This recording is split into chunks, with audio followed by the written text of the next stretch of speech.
Good afternoon, the beat of MKFM. This is Neal. I'm delighted to be joined by three lovely young ladies who are going to be talking to us about GranPart and some of the stuff that GranPart does towards, I think it's fair to say, the slightly senior end of the community. So, hello Marion, Heather and Maureen. Hello ladies. Hello. Nice to see you. Marion, talk to me more about what GranPart is and what your aims are. Yes, GranPart is a support group, and it's for grandparents that are denied access to their grandchildren, which can be for various reasons. And what we do is we get together monthly and we have meetings where we just sit and chat to each other that are in similar situations. It's all very relaxed. We sit and have a cuppa and a piece of cake, and we're just there to help others, because when it happens to you, you do feel like you are the only one. And so to come to a support group just makes you know that people are there for you. I'm going to be really nosy now, Marion. I mean, you said you sit and chat. What sort of stuff are you doing? Our personal situations, really, of why we've ended up at the group. I mean, I can tell you a little bit about mine situation if you want, which is why I started my group. My son met someone that already had two very young children, and right from the word go, I think it was very apparent that she didn't want me to be part of her family life, and she didn't really want me to gel with the two small girls that she already had. And then about a year later, they got married, and then my grandson was born, and things just went from bad to worse, really. Dear. The hostility of a controlling and manipulative person is not a very nice trait to have. It's a horrible environment to try and work around. So after the first year, I mean, I didn't have a bond with my grandson, really, for that first year. So I just called it a day, because it's like a form of bullying. So I just walked away from the situation, and which wasn't easy, but it was the only way I could cope with it.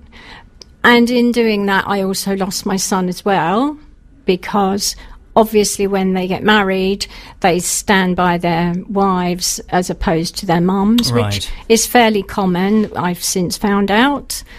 And then I was talking on and off constantly to family and friends, and I'm sure they must have got fed up with me. So I decided I needed to go to a group, a bit like Alcoholics Anonymous, really, because it's very heartbreaking and you actually really don't know where to go with it or what to do. And there wasn't one. So that's why I started my own group. Heather, you are nodding quite quite actively there. So this is a similar story to yours. Yeah, it's a lot similar, and I agree with what she says. And I was one of the first people to ring her up and ask to join. And I thought I was the only one in the world who was in that situation, and she's helped me a hell of a lot. All right, brilliant. Well, listen, we're going to take a quick break for a song. When we come back, we'll talk some more about the work that you're doing at GranPart. So be at MKFM, we're chatting to ladies from GranPart. You made the joke about Alcoholics Anonymous, Marion. I mean, that is pretty much what this sounds like, actually, and you obviously get a lot out of it.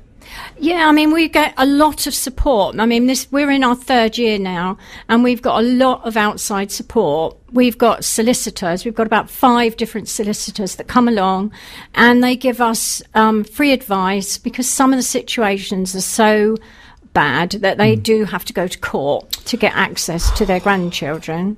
We've also got Ian Stewart, who is MP for Milton Keynes. He is patron of my group. He supports us because in some instances he'll take it to debate along with other MPs across the country, because as grandparents we don't get any automatic rights. So if it is that bad and you've got to go down that route where you have to go to court, they are trying to sort of get this into the Bill of Rights. And we've also got social services that come along and talk to us. Anybody that I think can help the group come along, counselling, anybody, and they all come along and sort of give them a talk, and if they feel they can help them, then they will.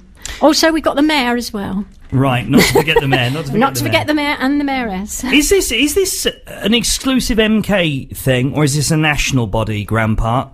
I have another group in Northampton, so Right. that was because I moved to Northampton mid-doing. But it's all things. your group? It's all my group, Wow. yeah. I mean, first of all, I want to give you a round of applause for Thank you. actually taking lead on this. And actually, you know, it's people like you that are game changers, honestly, Marion. And it's great that people like you are around that don't just wallow in your own self-pity and you actually go, do you know what? There are other people that are going to be in this situation. I think, you know, fair play to you for doing that. So, obviously...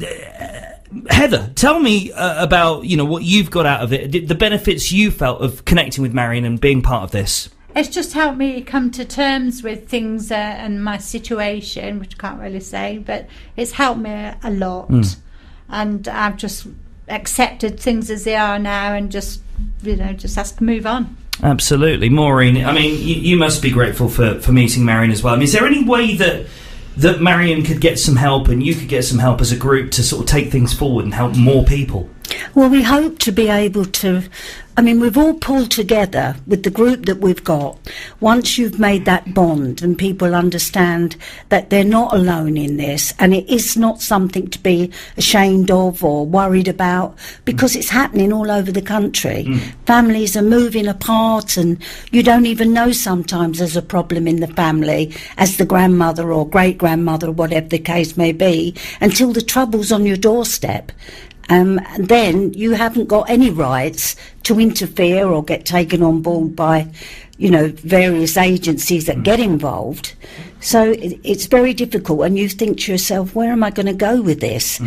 Luckily, I was on board, thinking I was being very supportive and assisting, and the pain I felt in the room when somebody new would come in, right, and then see the difference it made to them once they felt they were in a situation where it's confidential, where they felt people really understood, and you can't help but want to belong to it and help it go forward.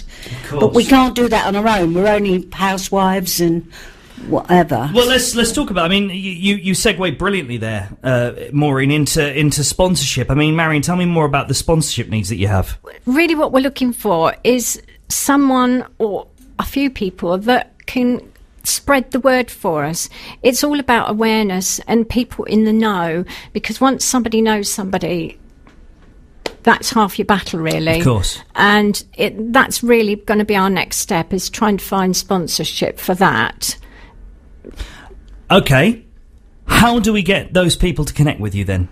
Well, I've got a website. And so they can go on there, and all my phone numbers are on there and my email address, or I can give them out now. I've got all my contact details. That'd be great. Okay, well, my website is www.granpart.co.uk, and also on there is all the dates of all my meetings. My email address is marion.turner@granpart.co.uk. If anybody wants to call me, my number is 01604 830070, or you can get me on my mobile, which is 078 421 46637. And that would give you a lot more details of what we've done over the past 3 years as well. Because when you're asking for sponsors, they obviously, because I'm not a national company, they probably won't even know what we do and what we're about. Sure. So all the information is on there. That's fantastic. Well, brilliant. And your meetings that you have, you know, I'm guessing that somebody somewhere is going to be able to make one of your meetings. Are they quite flexible in terms of times of days? Yeah. Well, we have to book our room a year in advance, because the one at Shenley lets us have it for nothing. So we have to book them a year in advance, and it's at Shenley Church End parish council meeting rooms. Okay, fantastic. Well, look, I mean, there's got to be somebody, I imagine, that's listening to this right now, and you've probably changed their life because they think, well, there is actually an option for me now.